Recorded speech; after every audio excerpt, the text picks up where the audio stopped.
오늘 같이 나눌 말씀은 마가복음 9장 28절부터 29절까지의 말씀입니다. 짧으니까 다 같이 한 목소리로 읽겠습니다.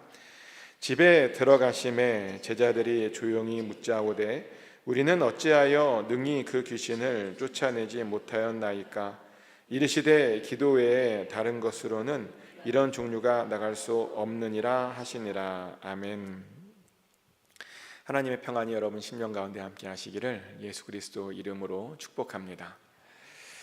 목사이다 보니까 종종 다른 목사님들을 새롭게 만나게 될 때가 참 많습니다.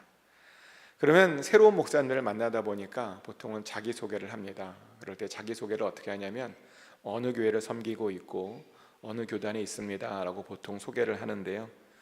근데 저는 거기에 한 가지를 더 덧붙여서 소개를 합니다. 뭐라고 소개하냐면 저는 부흥론자입니다 라고 저는 소개합니다. 부흥론자가 뭐냐면요, 부흥을 간절히 사모하는 사람들을 부흥론자라고 말을 합니다. 그런데 제가 바로 그런 사람입니다. 실제로 저는 날마다 부흥을 꿈꾸고 있고요. 그래서 새벽마다 부흥을 경험하게 해달라고 매일 새벽마다 기도하고 있습니다. 근데 제가 말하는 부흥은 다른 사람들이 말하는 부흥과는 좀 다른 것 같습니다. 어떤 사람들은 부흥을 양적 성장이라고 생각하기도 합니다. 숫자가 많아지는 것을 부흥이라고 말하는데요. 근데 제가 생각하는 부흥은 숫자가 많아지는 것은 아닙니다. 물론 결과론적으로는 숫자가 많아질 수 있죠. 그런데 제가 생각하는 부흥이란 몸과 영과 혼이 건강해지는 것입니다. 그래서 하나님께서 준비하신 그 풍성한 삶을, 풍성한 생명을 누리는 것, 저는 그것을 부흥이라고 생각합니다. 실제로 예수님께서 이 땅 가운데 오신 목적이 바로 풍성한 생명이었죠. 요한복음 10장 10절 말씀입니다. 도둑이 오는 것은 도둑질하고 죽이고 멸망시키려는 것뿐이요 내가 온 것은 양으로 생명을 얻게 하고 더 풍성히 얻게 하려는 것이라. 아멘. 우리 예수님께서 이 땅 가운데 오신 목적이 뭐냐 봤더니 양으로 생명을 얻게 하고 더 풍성히 얻게 하려는 것이다 라고 말씀하셨습니다. 그래서 저의 관심은 여러분들이 건강해서 생명을 얻고 또 그것을 더 풍성하게 얻는 것, 그것이 저의 목적이기도 합니다. 저는 정말 여러분들이 여러모로 건강했으면 좋겠습니다. 그래서 제가 여러분들을 위해서 매일 그 질병을 위해서 기도하고 있습니다. 또 저는 여러분들의 혼도 건강했으면 좋겠습니다. 그래서 그 혼을 위해서 우리가 지난 5주 동안에 말씀을 나눴죠. 혼의 건강을 위해서 나눈 겁니다. 또 저는요, 여러분의 영도 건강했으면 좋겠습니다. 그래서 여러분들이 영으로 계신 그 하나님께 합당하게 영으로 예배드리는 그런 예배자가 다 되었으면 좋겠습니다. 이렇게 저는 여러분들이 영과 혼과 육이 딱 건강하여서 주님께서 주시는 그 풍성한 생명을 누리는 것, 그것이 저는 부흥이라고 생각합니다. 저는 그런 부흥을 꿈꾸고 있습니다. 그럼 우리가 그렇게 풍성하게 건강해지려면 무엇이 가장 필요할까요? 풍성한 삶을 살려면 무엇이 필요할까요? 어떻게 해야 우리가 그런 부흥을 경험할 수 있을까요? 오늘 본문은 우리에게 그런 부흥과 관련된 아주 중요한 원리를 제공해 줍니다. 오늘 우리가 읽었던 그 본문은요, 사실은 변화산 사건 그 이후에 나오는 그런 사건이죠. 예수님께서는 3명의 제자들만을 데리고 변화산에 올라가셔서 기도를 하셨습니다. 그리고 대단한 경험을 하셨고요. 그리고 그 변화산에서 내려오는 중에 제자들이 귀신 들린 아이를 어쩌지 못하는 그런 장면을 보았습니다. 이야기를 들어보니까 제자들이 귀신을 쫓아내려고 했는데 못 쫓아냈답니다. 아무리 해도 그 귀신이 안 나가더랍니다. 하지만 예수님은 단 몇 마디의 말로 그 귀신을 쫓아냈습니다. 정말 한순간에 고쳐준 겁니다. 그래서 그 일이 있은 후에 제자들이 예수님께 물어보죠. 왜 자기네들은 귀신을 못 쫓아낸 거냐고 물어보았습니다. 근데 왜 이런 질문을 했냐면, 왜냐하면 제자들도 사실은 과거에 수많은 귀신을 쫓아내본 경험이 있었기 때문입니다. 정말입니다. 제자들은요, 이미 수없이 많은 귀신을 쫓아냈습니다. 얼마나 많은 귀신을 쫓아냈는지요. 한동안 그들은 굉장히 의기양양하게 있었습니다. 그래서 예수님께서 그들의 그런 모습을 보고 이런 말씀까지 하셨죠. 누가복음 10장 20절 말씀입니다. 그러나 귀신들이 너희에게 항복하는 것으로 기뻐하지 말고 너의 이름이 하늘에 기록된 것으로 기뻐하라 하시니라. 아멘. 귀신들을 쫓아냈고 항복한 것으로 기뻐하지 말랍니다. 그들이 기뻐해야 될 것은 그들의 이름이 하늘에 기록된 것으로 기뻐해야 된다는 겁니다. 이 정도로 제자들은요, 귀신 쫓아낸 것에 대해서 사실은 자신감이 있었습니다. 하지만 문제는 지금은 그것이 통하지 않았다는 겁니다. 그래서 물어본 것이죠. 그리고 예수님께서 그 이유를 말씀해 주시는데요, 뭐라고 말씀해 주시냐면 이런 종류로는 그런 것들이 해결될 수 없었다라고 말을 합니다. 그런 종류는 기도로만 해결될 수 있었다는 겁니다. 즉, 과거에 그들이 쫓아냈던 귀신과 현재 그들이 맞닥뜨려진 그 귀신이 서로 다른 종류라는 겁니다. 이게 무슨 말이냐면요, 귀신도 보니까 레벨이 있다는 것이죠. 레벨만 있습니까? 귀신의 종류도요 굉장히 다양했습니다. 이것은 에베소 6장에 나오는 말씀인데요, 에베소 6장 12절에서 이렇게 기록되고 있습니다. 우리의 씨름은 혈과 육을 상대하는 것이 아니요 통치자들과 권세들과 이 어둠의 세상 주관자들과 하늘에 있는 악의 영들을 상대함이라. 아멘. 우리의 씨름은요 혈과 육에 대한 것이 아니랍니다. 우리의 씨름은 통치자들과 권세들과 이 어둠의 세상 주관자들과 하늘에 있는 악의 영들을 상대하는 것이랍니다. 이렇게요 악한 존재들의 그 종류가 많다는 것이죠.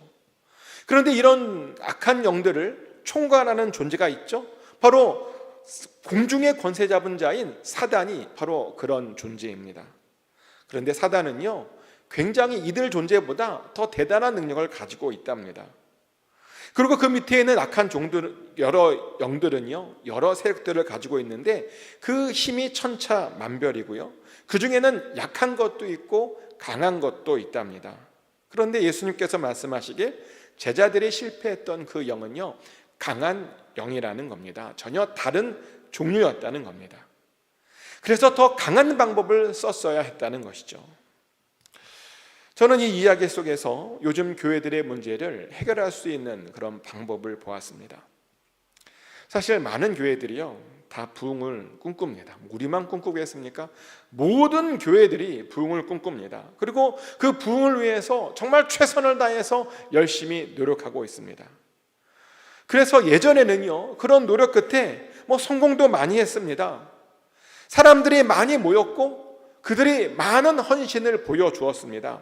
그런데요 요즘에는 똑같은 헌신, 똑같은 것을 했는데 똑같이 노력했는데요 예전과 다르게 별로 아무런 일도 일어나지 않고 있다는 겁니다. 그래서 우리들에게 이런 질문이 나오죠. 왜 지금은 못하는 것일까? 도대체 무엇이 지금의 문제일까라는 질문이 나옵니다. 근데 무엇이 문제냐면요 지금의 문제가 과거의 문제와 많이 다르다라고 하는 것입니다. 그래서 우리는 요즘의 문제들을 잘 들여다봐야 됩니다. 요즘 우리들을 부흥하지 못하게 하는 것들이 무엇인지를 잘 분석해 봐야 됩니다. 그리고 나서 그 문제를 해결하려고 노력해야 됩니다. 하지만 어떤 애들을 보면요 알아볼 생각도 하지 않고 무조건 행동부터 합니다. 그 문제의 원인을 파악하지 않고 그냥 열심히 하기만 하면 되는 줄 압니다. 그냥 열심히 사람들을 섬기고 사람들의 필요만 채워주면 다 되는 것이라고 생각합니다. 그런데요 누군가가 필요로 한다고 해서 무작정 접근해서는 안 되는 겁니다.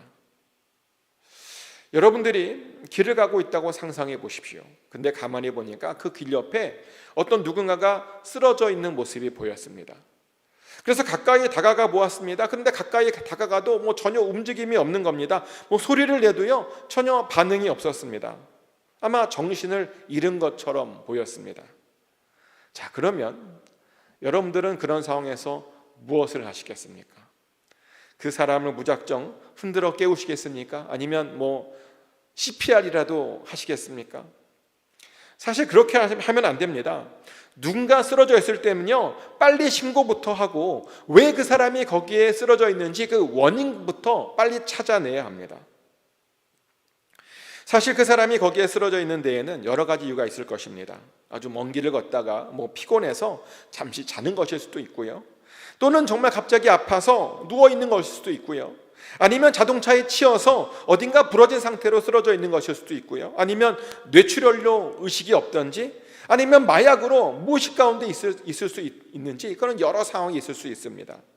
그런데요, 그 상황에 따라서 그 대처 방법이 전부 틀린 겁니다. 단지 의식이 없다고 무조건 흔들어 깨우면요, 아주 큰일 날 수 있다는 겁니다.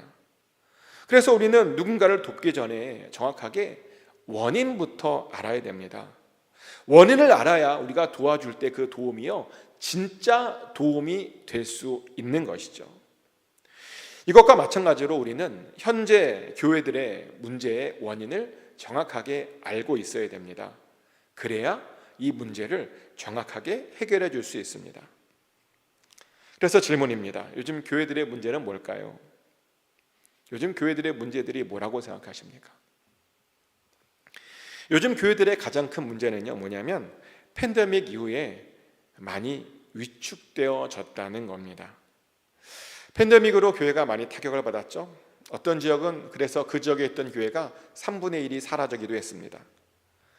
근데 사라지지 않은 교회는 그럼 굉장히야? 아니요. 사라지지 않았지만 여전히 굉장히 힘든 그런 어려움, 그런 싸움을 하고 있는 교회들이 태반입니다. 이야기를 들어보니까 성도들 안에 열심과 열정이 사라져 버렸답니다. 교회에 오기보다는 그냥 온라인 예배를 더 익숙해진 그런 세대가 되었답니다. 그래서 교회에 실제적으로 나오는 분들이 확실히 많이 줄었답니다. 실제로 올해 교회 어떤 통계를 보니까요, 어떤 교단은 1년 만에 15만 명이 사라졌답니다. 1년 만에요 15만 명이 사라진 겁니다. 이거 환산해 보면요, 10,000명이 모이는 메가처치가 15개가 1년 만에 사라진 것입니다. 근데 그 교단만 그런 건 아니고요, 대부분의 교단이 요즘 그러고 있답니다. 성도님들이 늘은 교단이 없고요, 성도님들이 늘은 교회가 없답니다. 덕분에 교회들마다 재정적으로 너무 힘들다라고 아우성입니다. 그리고 그것은 이곳 산호세에 있는 교회들도 마찬가지입니다. 산호세에 있는 교회들 이야기를 들어보니까요, 성도님들 숫자가 굉장히 많이 줄었고요, 근데 숫자만 준 것이 아니라 그 남아있는 성도님들도 예전처럼 그렇게 활발하게 모이지 못하고 있다라고 말합니다. 예전처럼 그렇게 헌신적인 사람들이 그렇게 많이 보이지 않는다라고 말합니다. 그래서 우리는 이런 분위기를 부흥의 분위기로 바꾸어야 되는 겁니다. 물론 그렇다고 무조건 팬데믹 이전으로 돌아가자 그런 것은 아닙니다. 팬데믹 이전이 무조건 좋았다라고 제가 말하는 것은 아닙니다. 사실 어떤 시점을 정하는 것은 부적절한 것 같습니다. 왜냐하면 사실 팬데믹 때 교회가 더 크게 타격받았던 이유는 뭐냐면, 사실 그 이전부터 교회 안에는 여러 가지 문제들이 사실은 많았기 때문입니다. 그 이전부터 교회에는 물질 만능주의가 있었습니다. 돈이 최고였습니다. 그리고 많은 교회들이 행사 중심에 있었습니다. 행사를 치르지 않고는 교회가 운영되지 않을 거라고 생각했습니다. 또 교회가 너무 사역에만 집중되어 있었습니다. 그러다 보니 많은 사람들이 사역에 쫓아다니고 행사를 치르다 보니까 많은 사람들이 지쳐버렸습니다. 그런데 그런 지쳐있는 가운데 팬데믹이 터졌던 겁니다. 그러다 보니 팬데믹이 끝나고 성도님들이 급격하게 무관심으로 빠져버렸습니다. 더 이상 교회에 그렇게 참여하고 싶지 않답니다. 그래서 어떤 사람들은요, 요즘 교회의 또한 문제를 뭐라고 말하냐면 무관심이라고 말하기도 합니다. 많은 사람들이 교회는 나오지만 교회 일에 무관심하답니다. 그러면서 왜 그렇게 됐냐 그랬더니 교회 생활이 별로 재미가 없답니다. 세상이 더 재밌답니다. 그런데 그런 분들이 모르시는 것이 하나 있는데요, 사실은 원래 교회가 더 재미있는 곳입니다. 정말 그래요. 교회는 세상에서 줄 수 없는 기쁨과 즐거움을 경험할 수 있는 곳이 바로 교회입니다. 그래서 원래 교회는요, 원래 그래요, 누가 나오라고 말하지 않아도 재미있어서 나오는 것이 원래는 교회였습니다. 그러지 않았던가요? 근데 요즘은 왜 교회가 재미없다고 말하는 것일까요? 그런데 요즘의 교회의 문제는 재미만 없는 것이 문제가 아니고요. 요즘 교회의 문제는 더 이상 도덕을 중요하지 않게 생각하고 있다는 겁니다. 교회가요, 별로 도덕적이지 않답니다. 근데 교회만의 문제가 아니라 요즘 이 세상 문제인 것 같습니다. 제가 미국에 와서 큰 충격을 받은 것이 있는데 뭐냐면 학교에서 아이들에게 도덕과 윤리를 가르치지 않는다는 겁니다. 학교 커리큘럼에 도덕과 윤리가 없다는 것이죠. 옛날에 있었답니다. 근데 없어졌답니다. 저는 이 이야기를 듣고 굉장히 충격을 받았는데요. 왜냐하면 저는 개인적으로 중고등학교 시절에 윤리와 도덕 시간을 굉장히 좋아했기 때문입니다. 그리고 재미있게 들었고요. 그것을 배운 대로 요즘도 살려고 노력하고 있기 때문입니다. 근데 미국에서는 그렇지 않대요. 그런데 미국만 그런 줄 알았는데요. 요즘 한국도 그렇대요. 요즘 한국에서 대학 입시 시험에 윤리 과목이 빠졌습니다. 왜? 우리 때만 해도 대학 가려면 윤리를 배웠잖아요. 그렇죠? 윤리를 시험 봤죠. 윤리가 필수였습니다. 모든 사람들이 윤리를 열심히 공부해야 했고 그것으로 대학을 갔습니다. 그런데요, 요즘은 윤리라고 하는 과목이 대학 입시에서 빠졌습니다. 아마 상상하건대 그러다 보니 고등학교에서 아이들에게 윤리를 그렇게 열심히 가르치지 않을 겁니다. 왜냐하면 그 과목은 대학 입시에 별로 도움되는 과목이 아니기 때문입니다. 그래서 이제 요즘 아이들을 보면 확실히 도덕적인 생각들을 별로 하지 않습니다. 다른 아이들을 괴롭히는 아이들이 많아졌고요. 악을 즐기다 못해 악을 추구하는 아이들까지 생겼답니다. 그러다 보니 그런 아이들이 우리 기독교인들을 싫어한대요. 왜냐하면 우리 기독교인들이 자꾸만 착한 일을 하잖아요. 착하지도 않는데 착한 척하는 그 모습이 꼴 보기 싫다며 우리 기독교인들이 제일 밉답니다. 요즘 세상이 그렇게 되어져 버렸습니다.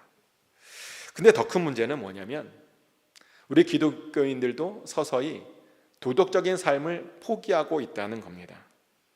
세상 사람들도 그렇게 포기하고 있는데 우리들도 그렇게 지켜야 되느냐라고 말하며 우리들도 별로 도덕적인 삶을 살려고 하지 않습니다. 굳이 힘들고 어려운 그 길을 가려고 하지 않습니다.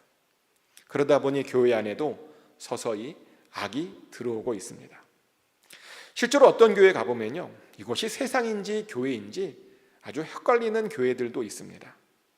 어떤 교회를 이야기를 들어보니까 어떤 사람이 마음에 안 든다며 단체로 교회 안에서 왕따를 시키는 일도 있답니다. 상상이 되십니까? 마음에 안 든다고요? 교회 안에서 왕따를 시킨대요. 또 어떤 교회는 어려운 사람들을 도와주는 것이 아니라 어려운 사람들이 오면 부담스럽다며 어려운 사람들을 내쫓는 그런 교회도 보았습니다. 또 어떤 교회는 사회적 지위가 높은 사람이나 잘 사는 사람들만 환영하는 교회도 봤습니다. 그러면 옷과 들고 있는 가방으로 그 사람을 판단하는 그런 교회도 봤습니다. 그러다 보니 사람들이 더 이상 교회에 오질 않는 겁니다. 교회나 세상이나 다 똑같다 보니까 더 이상 교회를 나오고 싶어 하지 않는 것입니다. 그러면 무관심해진 겁니다. 심지어 어떤 사람들은 이런 말까지 합니다. 믿는 것들이 더해 라고 말을 합니다. 많이 들어보셨을 겁니다. 믿는 것들이 더해 라고 하는 말. 믿는다고 하는데 더 악한 일들을 많이 한다는 뜻이겠죠. 지금 교회들은 이런 심각한 문제가 생겼습니다. 그러다 보니 그 과거의 방법들이 잘 통하지 않습니다. 과거에는 우리가 바르게 살았거든요. 우리가 도덕을 말하면 믿어줬습니다. 그런데요, 더 이상 그런 방법이 통하지 않고 있습니다. 그럼 우리는 어떤 방법을 써야 할까요? 어떻게 해야 팬데믹 이후에 생긴 이 교회의 위축과 교회의 무관심과 또 악의 문제들을 우리가 어떻게 해야 잘 해결할 수 있을까요? 어떻게 해야 다시 사람들의 관심을 교회로 돌릴 수 있을까요? 그리고 어떻게 해야 그것을 통해서 우리가 부흥을 경험할 수 있을까요? 그런 것이 과연 가능한 것일까요? 얼마든지 사실은 가능합니다. 사실 가능하지 않았다면 이런 이야기를 꺼내지 않았겠죠. 저는 우리가 얼마든지 다시 세상 사람들에게 교회가 얼마나 재미있는 곳인지, 그리고 얼마나 교회가 유익한 곳인지, 그리고 우리가 얼마나 도덕적인지, 윤리적인지 저는 보여줄 수 있다고 저는 생각합니다. 어떤 방법이냐면, 제가 찾았던 방법은 뭐냐면 우리가 성경으로 다시 돌아가는 것입니다. 저는 우리가 성경만 제대로 읽고 성경만 제대로 배워도 얼마든지 이런 문제들을 다 넉넉하게 해결할 수 있다고 저는 믿습니다. 왜냐하면 실제로 성경은 유익한 책이고, 그리고 성경은 정말 재미있는 책이기 때문입니다. 오늘 새벽에 저희 딸이 오랜만에 새벽 예배를 같이 나갔습니다. 근데 딸이 나오면서 저에게 그러는 거예요. 나오면서 뭐라고 말하냐면, 아빠 오늘은 어떤 재미있는 이야기를 해줄 거야 라고 그러는 거예요. 딸이 하는 말이 말씀이 재밌답니다. 얼마나 제가 그 말을 듣고 아침부터 은혜가 되고 감동이 되던지. 근데 맞아요. 성경이요, 재밌어요. 정말 재밌습니다. 그리고 원래 재밌는 거죠. 성경을 읽고 배우는 것만큼 세상에 사실은 재밌는 것이 없습니다. 물론 성경을 잘 모를 때는 지루할 수 있어요. 근데 성경을 제대로 알면요, 절대로 지루한 책이 아니라는 겁니다. 너무 재밌어서요, 나도 모르게 1시간을 훌쩍 넘게 읽게 되는 책이 바로 성경책입니다. 저도 그런 경험들을 많이 했어요. 고등학교 때 제가 어떤 결단을 했냐면, 공부하기 전에 무조건 성경부터 읽고 공부하겠다라는 결단을 했습니다. 그래서 그걸 지켰거든요. 그래서 공부하기 전에 성경을 항상 정해놓고 읽고 시작했습니다. 그런데 어떤 날은요, 성경이 너무 재밌어서 저도 모르게 중간에 끊어야 되는데 끊지 못해갖고 공부 하나도 안 하고 성경만 읽다가 집에 간 적도 굉장히 많습니다. 너무 재밌어서. 이렇게 성경은 알면 알수록 재미있는 책입니다. 그리고 심지어 이 성경은요, 우리에게 유익하기까지 합니다. 디모데후서 3장 16절 말씀이죠. 모든 성경은 하나님의 감동으로 된 것으로 교훈과 책망과 바르게 함과 의로 교육하기에 유익하니. 아멘. 성경은 우리에게 교훈과 책망을 준답니다. 또 성경은 우리에게 바르게 함과 의로 교육하기에 유익한 책이랍니다. 성경이요, 이렇게 재밌을 뿐만 아니라 유익하게까지 합니다. 그래서 우리가 교회가 성경만 제대로 가르쳐 주어도요, 사람들의 무관심을 바꿀 수 있습니다. 사람들에게 성경을 배우는 즐거움만 제대로 깨닫게 해 주어도요, 그 무관심을 완전히 바꿀 수 있다는 겁니다. 그래서 교회가 다시 재밌어질 수 있다는 겁니다. 사실 그래서 제가 성경 공부하자는 겁니다. 제가 여러분 괴롭히려고 성경 공부하자 그러겠습니까? 혹시 뭐 그런 오해하십니까? 목사님은 성도님들을 괴롭히는 것 같아요. 성경 공부하자고 막. 아니요. 제가 괴롭히려고 그런 것이 아니라요, 진짜 성경이 재밌고 유익하기 때문에 제가 같이 하자는 겁니다. 우리가 성경을 공부하면요, 재밌어집니다. 그래서 성경 공부하자는 겁니다. 그리고 혹시 요즘 하나님에 대해 또 교회에 대해 무관심하신 분들은 반드시 하셔야 됩니다. 성경 공부하면요, 그 무관심이 없어집니다. 금방 사라집니다. 그리고 또한 우리가 성경을 읽다 보면요, 우리의 죽어졌던 그 양심이 살아나게 됩니다. 그래서 악한 짓들에 대해서 회개를 하게 되고 고치게 됩니다. 왜 사람들이 교회에 와서조차도 악한 짓을 하는가? 다 성경을 읽지 않았기 때문입니다. 성경에 대해서 잘 모르기 때문입니다. 사실 성경을 제대로 알면요, 악한 짓을 할 수가 없습니다. 아니, 하나님이 이렇게 무서운데 어떻게 감히 악한 짓을 할 수가 있겠습니까? 그러다 보니 성경만 제대로 읽어도요, 우리가 바로 회개하게 되고 그 잘못을 고치게 됩니다. 성경만 읽고 알아도 그렇게 된다는 것입니다. 그러니 우리는 성경을 읽어야 됩니다. 성경 공부를 많이 해야 됩니다. 그것이 요즘 시대의 그 문제들을 해결하는 아주 중요한 방법이라는 겁니다. 또한 우리는요, 성경도 많이 읽어야 되지만 기도도 많이 해야 됩니다. 예수님께서는 우리에게 큰 것을 대항하려면 기도밖에 없다라고 말씀하셨습니다.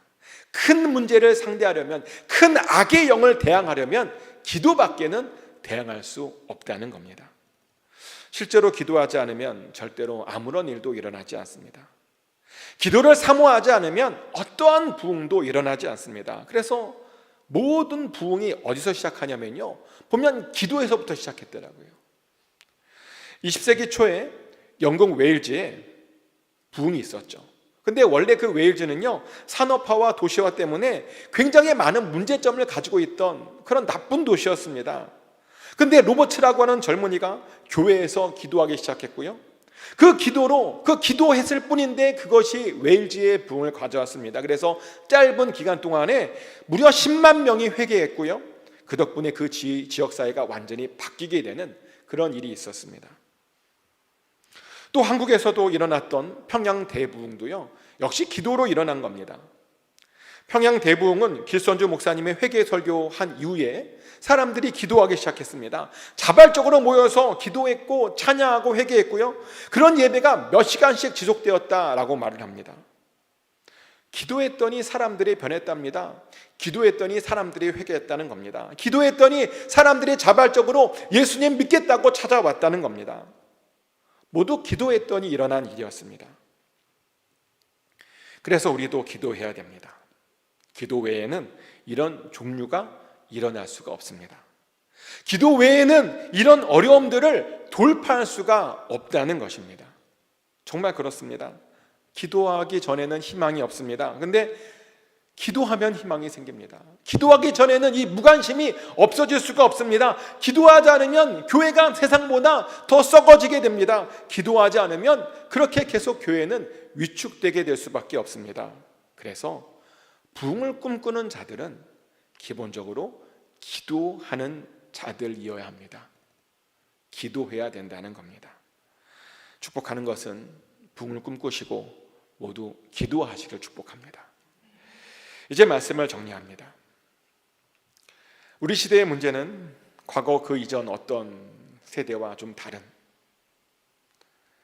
더 악한, 더 센 악의 영들에 대한 그런 문제입니다. 그러다 보니 과거에 우리가 했던 것으로는 이 문제를 돌파할 수가 없었습니다. 이것을 돌파할 수 있는 유일한 방법은 뭐냐면 기도와 말씀밖에 없는 겁니다. 그래서 우리는 기도해야 됩니다. 그리고 말씀을 배우고 말씀을 읽어야 됩니다.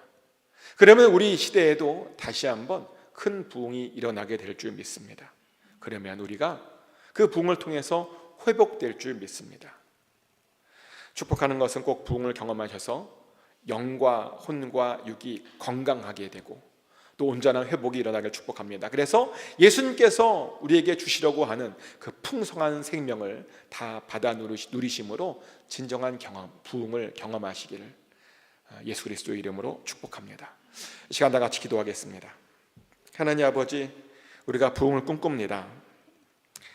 이 세상은 팬데믹 이후에 너무나 악한 세력들에 의해서 너무나 많은 힘듦을 경험하고 있습니다. 특별히 교회가 많이 위축되어져 있고 많은 사람들이 무관심 속에 교회가 빠져버려 있습니다. 또 교회가 악의 세력들에게 물들고 있습니다. 아버지 하나님, 더 이상 우리가 그것을 볼 수 없습니다. 우리에게 부흥을 허락하여 주시옵소서. 이 시대의 모든 문제를 해결할 수 있는 방법은 부흥밖에 없음을 다시 한번 고백합니다. 우리가 다시 성경으로 돌아가게 하여 주시고 기도에 힘쓰게 하여 주셔서 정말 예수님께서 우리에게 허락하신, 약속하신 그 풍성한 생명들을 다 누리게 하여 주시옵소서. 영과 혼과 육이 건강하여 주셔서 정말 주님께서 주시는 그 풍성한 생명들을 반드시 다 누리게 하여 주시옵소서. 그것을 기대합니다. 우리 가운데 함께하여 주시옵소서. 예수 그리스도 이름으로 기도드렸습니다. 아멘.